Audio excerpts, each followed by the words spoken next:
Programet e kategorisë së parë, destinuara për të gjithë publikun.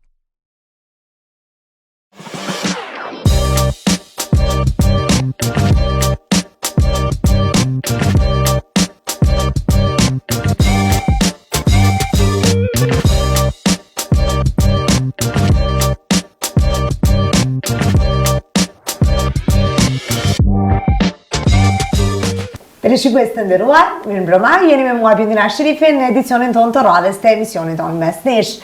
Sot në studio kam nderin dhe kënaqësi të kem dy individ mjaft të veçantë, mjaft interesant për neve.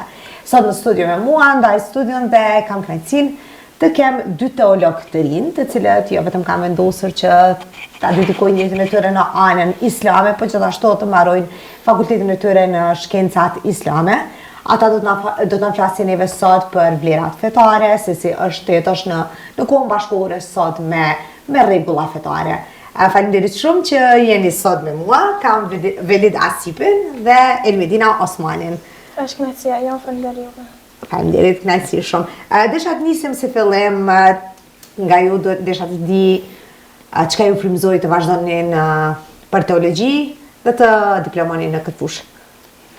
Bismillahirrahmanirrahim, alhamdulillah, wassalatu wassalamu ala rasulillah. Frymëzimin e parë e kam pas, domethënë këta e kam pas qef prej kur kam qenë i vogël.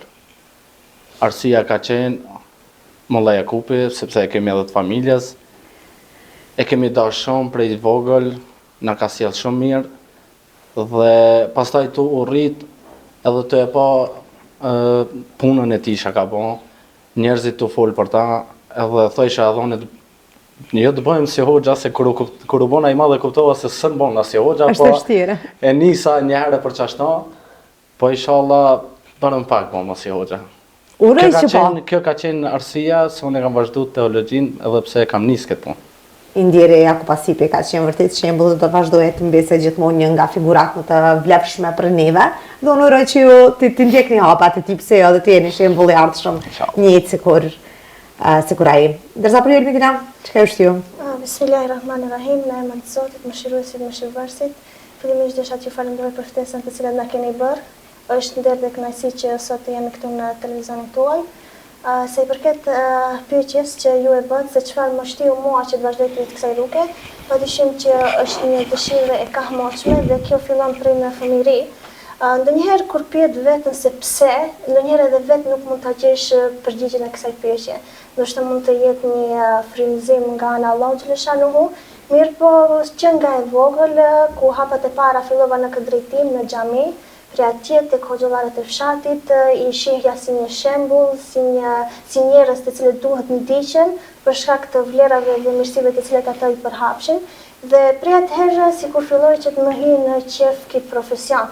Dhe shifsha kur mualimi shpjegonte, tregonte për fen islame, sikur ndjeja një ndjenjë shumë të veçantë.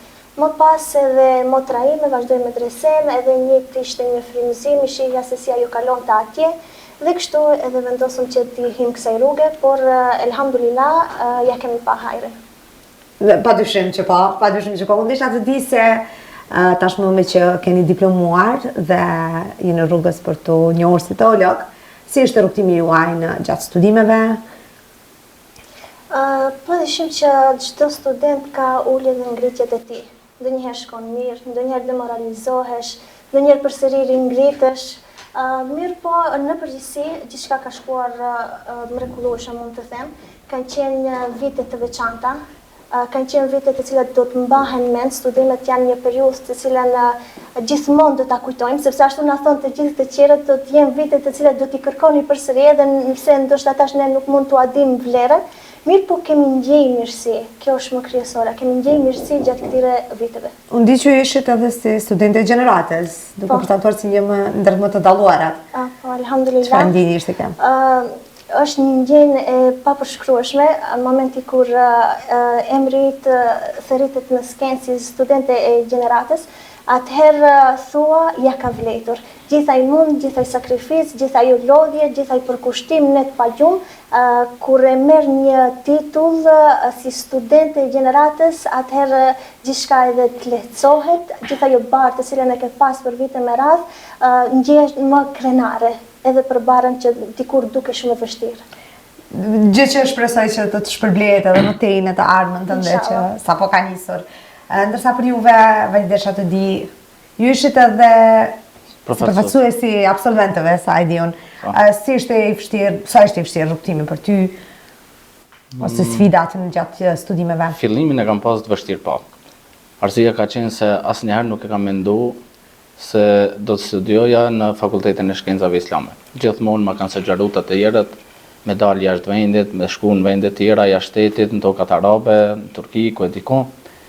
Edhe asnjëherë nuk kam menduar se muj me studiu këtu në Fakultetin e Shkencave Islame dhe momentin kur shkaqe të ndryshme nuk munda me shku në vende tjera dhe atëherë thash po e filloj këtu, Fakultetin e Shkencave Islame dhe ka qenë njëherë e vështirë se nuk e kisha menduar kur këtë punë, po pasi e fillova aty pasi pash ngrohtësinë e profesorëve, kolegëve, afërmitetin me njëri tjetrin, gjithmonë jam krenar pse jam student i Fakultetit Shkencave Islame këtu në Shkup dhe asnjëherë nuk jam pishman pse nuk më është pranuar të jem student në vende tjera. Ka qenë fillim vështirë, po gjithçka alhamdulillah po krijet. Unë mendoj që kur kemi vullnetin e mirë dhe kur kemi njerëz të zotë si puna juaj, nuk ka rëndësi se në cilin vend studion. Sidomos nëse vendos të studiosh këtu, ti vetëm i shton vlera vendit tënd dhe pse jo.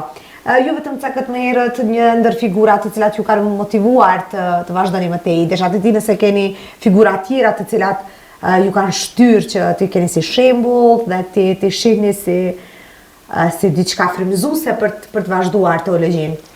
Padyshim, për të gjithë, por sidomos për ne studiuesit e fesë, shembulli më i përkryer të cilën ne e ndjekim është Muhamedi alayhi salatu wasalam, paqja dhe mëshira e Zotit qoftë mbi ta.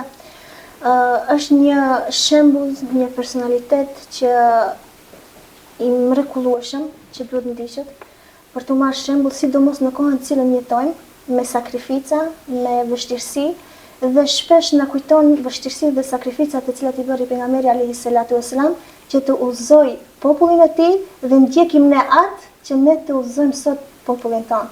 Padyshim që ka edhe figura tjera të cilat kanë qenë shembull për ne, duke filluar nga profesorët medrese që kemi pasur, profesorët në fakultet të cilat i kemi, janë personalitete të ngritur, të cilat vërtet janë shembull për rinin dhe sidomos për studentët. Edmina Ceku që në kohrat e sotme ndoshta vërtet duhet të kemi njerëz shembull të cilët duhet të ndiqem, sidomos pejgamberin në këtë rast. Si na flisni pak për kohën tash, si mund të ndikojë dia teologjike në përmirësimin e shoqërisë sonë sot? Po dia teologjike ne shohim popullin ton, disa prej njerëzve e quajnë fenë islame si fe e shkretirës, fe para teknologjisë, fe e vjetër, po diçka prapambetur, mirë po ato po harrojnë se feja është e përshtatshme për çdo kohë dhe për çdo vend. Me zbritjen e Kur'anit Kerimit, ajo u perfeksionua feja islame dhe tha Allahu subhanahu wa taala e kemi zbritur për çdo kohë dhe për çdo vend. Neve nuk na duhet që të i përshtatemi kohës për të qenë të avancuar. Neve na duhet që të i përshtatemi fejes, sepse feja është e përshtatur për çdo kohë dhe për çdo vend. Në këtë rast si shihni rolin e të rinjve në përhapjen e mesazhit islam në ditët e sotme? Le të themi tash kemi rrjetet sociale, ku unë personalisht mund të them që të rinjt në këtë rast janë ndarë në dy anë. Kemi të rinj që vërtet i dedikohen fesë islame shumë ose kanë njohur më thellë fen, ose kemi fatkeqësisht një rinj të degeneruar. Si mendoni se po bëhet përhapja e mesazhit islam sot? Shpesh herë njerëzit mendojnë se tash do ta marrë vetëm tek gjinia femërore, pasi edhe vetë si femër do të flas, mendojnë se vajzat me mbulesë ato nuk mund të arrijnë sukses. Kjo padyshim që është një konkluzje e gabuar, sepse ka shumë vajza me mbulesë të cilët kanë pasur suksese të mëdha në fusha të ndryshme, jo vetëm në teologji, në mjekësi, në inxhinieri, në për drejtime të ndryshme. Dhe feja nuk është ajo të cilët t'i ndalon apo t'i ndërpret të sukseset. Padyshim që feja të udhëzon që edhe mashkulli, por edhe femrat të vrapojnë, të shkojnë drejt suksesit. Kërkojnë një dijen deri në kin, thuhet për një hadith të pejgamberit alayhi salatu wassalam. Dhe sa i përket asaj se si është roli i të rinjve, se sa mund të ndikojnë ato në shoqërinë, për shkak se ne shumë mirë e dim se sot fatkeqësisht shoqëria ka marrë një drejtim pak të gabuar drejt rrugës së degenerimit. Ne do të mundohemi si gjenerat në këtë rast të flas si gjenerat e Fakultetit Shkencave Islame, gjithmonë kemi pasur synim që të jemi shembulli më perfekt të cilët duhet ta ndjekin të rinjt. Në ndryshimi oroj. Le të themi, ne domethënë si synimi jon të bëhemi ndryshimi drejt rrugës së mirë. Dhe padyshim me aktivitete, me angazhime, me përdorimin e rrjeteve sociale, ashtu siç e cekët edhe ju, me video mesazhe të cilët mund t'i përcjellim tek të tjerët, me shkrime nëpërmjet rrjeteve sociale, mendoj se ka një ndikim të madh. Sepse e shohim në rrjetet sociale, më shumë shohim gjëra negative se sa gjëra pozitive. Prandaj mesazhi im është që të shpërndajmë ne si teolog sa më shumë të përdorim rrjetet sociale në mënyrë që t'i tërheqim të tjerët ka e mira dhe të mos i lejojmë që të shkojnë ka e keqja. Dhe uroj të keni sukses. Faleminderit. Është vetëm një mënyrë dhe ndoshta mënyra më e bukur për të rinjt sot që të vendisohen. Ku jemi të kjo pjesë desha të lidhur për paragjykimet. Ju velet dhe të në këtë rast do mos me mbulesë në midina sa paragjykoheni nga të rinjët e tjerë që ndoshta konsiderojnë veten le të themi më të modernizuar në thojza në një farë mënyre. Në popullin tonë këto të na nuk ka ndodhur kështu paragjykimet kemi. Ka ndodhur për shembull në rrjetet sociale të paragjykohemi ose kur kemi shpas dikon të një organizim të shkojmë jashtë vendit. Ka pas paragjykime të shumta, po me ndiku as pak nuk kanë ndiku te une që të ndroj mendim ose të demoralizohem ose diçka tjetër. Kam pas synimin tim dhe kam qenë i bindur në ata që e kam nisë dhe inshallah do e vazhdojmë kështu gjithmonë. Paragjykimet janë më të pakta në këtë rast dhe rrallëherë ju haseni me këto lloj problematika, por kur vjen puna tek femrat e gratë, kjo gjë është e dukshme dhe nuk mund t'i kësh lehtë. Gratë është pak më e ndjeshme, paragjykojnë më shumë, flasin pak më shumë, edhe shpesh herë edhe nuk kanë shumë besim tek gjinia femërore. Shpesh herë ne mund të kemi dëgjuar edhe fjalë se nuk do ja arrish, nuk do mund ta bësh, ti je vajzë, mirë po me punë, me përkushtim, me sakrificë arrihet gjithçka. Ne vetëm cekëm edhe pjesën ku ju keni studiuar sakrificat e juaja dhe çdo gjë që keni kaluar gjatë këtyre viteve studimore. Desha të di nga ju, kemi dëgjuar se këto ditë është mbajtë edhe absolventiada, ceremonia juaj e diplomimit, por kam dëgjuar që është hera parë që ndodh një ceremoni, një absolventiadë. Po, një organizim kaq i mrekullueshëm ta quaj sepse kështu e quaj unë, të cilën u organizua pak ditë më parë, është mbajtur për herë të parë në Filharmonia në Shkup dhe ne si gjenerat kemi vendosur që të jemi si gjenerat e parë të cilat do ta organizojmë këtë manifestim apo ceremoni dhe kemi qenë prej unë Veliti dhe një kolege Jona Elma që në këtë rast do ta ceki, kemi qenë organizatorët të cilët jemi marrë me organizimin e kësaj ceremonie. Ka qenë diçka aq e gëzueshme, por edhe stresuese, për shkak se si herë e parë ballafaqoheshim me probleme të cilat nuk i kishim hasur ndonjëherë, me sfida, me edhe lodhje kemi pasur këtë ditë, mirë po shkoi gjithçka shumë bukur, shumë mirë, jemi krenar për punën të cilën e kemi bërë dhe shpresojmë që edhe vitet e ardhshme ta vazhdojmë këtë traditë. Shpresoj që po, do të thotë iniciativa ishte e juaj, e studentëve. Në këtë rast juve dyve dhe kolegës suaj. Iniciativën ne e morëm, mirë po patyshim duhet ta cekim edhe për krahjen e fakultetit, dekanatit, po ashtu edhe për çështje financiare e ka mbulu të gjitha shpenzimet i ka mbulu Riaseti, si dhe edhe një falënderim e drejtoj drejt sekretarit Fakultetit Shkencave Islame zotërin e Mesimit, i cili na ka ndihmuar shumë në çështje teknike, ka qenë i palodhshëm. Po unë e parë ceremoninë ishte vërtet diçka mbreslënëse dhe le të themi si herë parë ishte e organizuar profesionalisht dhe mjaft bukur. Unë uroj që vetëm jeni kënaqur dhe Padyshim mund të ketë pasur edhe gabime, mirë po njeriu për gabimet dhe mëson. Dhe Që janë të tjetër jetë mësim për tjerët që atë që e kemë vërejtë që nuk ka qenë diçka në rregull, ta përmirësojmë dhe çdo vit dalet diçka edhe më e bukur.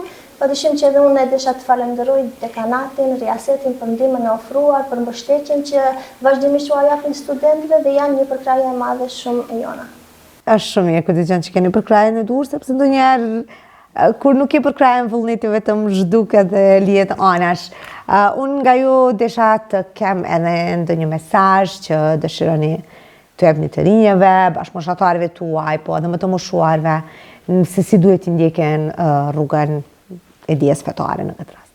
Mesazhin e kisha filluar me ajetin kuranor ku i drejtohet çdo njeriu të riu, të moshuarit, plakut, mashkullit, femrës. Zoti thotë: "Wa ma khalaqtul jinna wal insa illa liya'budun."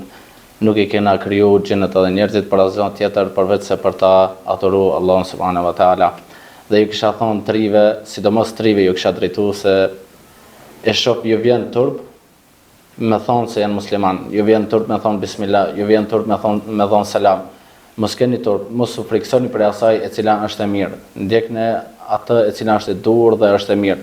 Ne fenë tonë kena të përkryer dhe mos të shkojmë te ajo se ajo është fe e rrezikshme apo diçka tjetër. Vetë fjala islam vjen rrënjën e ka prej selam, paqe, e cila nënkupton paqen dhe mirësinë.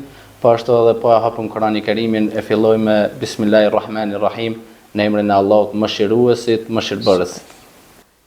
Ky është vërtet një mesazh i mirë, unë uroj që të shkojë në veshët e secilit që janë duke na dëgjuar nive, sepse këta dy të rinë vërtet janë një shembull mjaft i mirë për të ndjekur. Elvidina, ti ke një mesazh nga ana jote? Padyshim që po, atëherë pasi filloi edhe vëllidi me ajet kuranor, do të ke dhënë një ajet kuranor ku Allah lëshanuhu thot: "A janë të barabartë ata të cilët dinë dhe ata të cilët nuk dinë." Padyshim që nuk janë të barabartë dhe unë çdo të riu dhe të reja do i them besoni në ëndrat tuaja, mos u dërsoni, vendosni një qëllim jetës tuaj, një synim dhe mundoheni që të arrini deri tek ajo. Padyshim që atë rrugës do të ketë pengesa, do të ketë vështirësi, do të ketë sulme, mirë po nëse ju besoni në veten tuaj, besoni në aftësitë tuaja dhe përkushtoheni dijes, atëherë ju do të jeni ndryshimi për të mirë, ndryshimi që nëse sot nuk do t'u din vlerën, nesër do të flasin mirë për ju.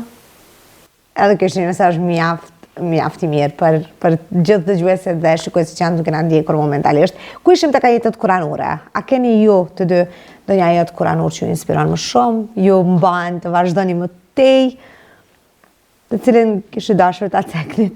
Po kemi ajetin kuranor ku Allah subhanahu wa taala thot: "E kam krijuar njeriu në formën më të mirë", dhe aty Allah subhanahu wa taala betohet në watini, wa zajtun, wa turi sinin, betohet në fikun, në ullinjen, betohet në kodrën e Sinait, betohet në vendin e bekuar ku është Mekka, pra betohet në shumë vende diçka të vlefshme të cilat janë, dhe në fund thot: "E kam krijuar njeriu në formën më të mirë, në trajtën më të mirë", mirë po pastaj thot: "Thumma radadnahu asfala safilin", pastaj e kemi bërë prej të nënçmuarve, prej të përbuzërve, e kemi nënçmuar atë, illa alladhina amanu wa amilu salihat, përveç atyre të cilët kanë besuar dhe bojnë punë të mira.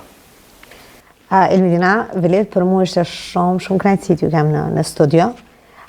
Ju vërtet jeni një shembull shumë i mirë, a them sinqerisht këtë gjë, pa uroj që t'ju shohim në Maja, uroj që të jeni shembull i mirë për rinin, gjë që padyshim do t'jeni. Dhe faleminderit që ndahet kohën dhe studion me mua sot. Shumë faleminderit edhe për nga ana juve, televizionit. Ju faleminderit shumë. Ju faleminderit shumë. Selam aleikum. I falenderoj me zemër dy mysafirët tanë, si që cika edhe më herët do të them prap, janë një shembull për të ndjekur, sepse në kohët e sotme kur zhurma e përditshme shpesh na largon nga thelbi i jetës, unë mendoj që biseda si këto neve na nevojitën të ndëgjojmë gati çdo natë, ta dimë se paqja e vërtetë gjetet vërtet në dituri, përkushtim si dhe afrim dhe falënderim ndaj Zotit. Faleminderit që ishit me mua sot dhe ne shihemi bashkë herën tjetër. Bye.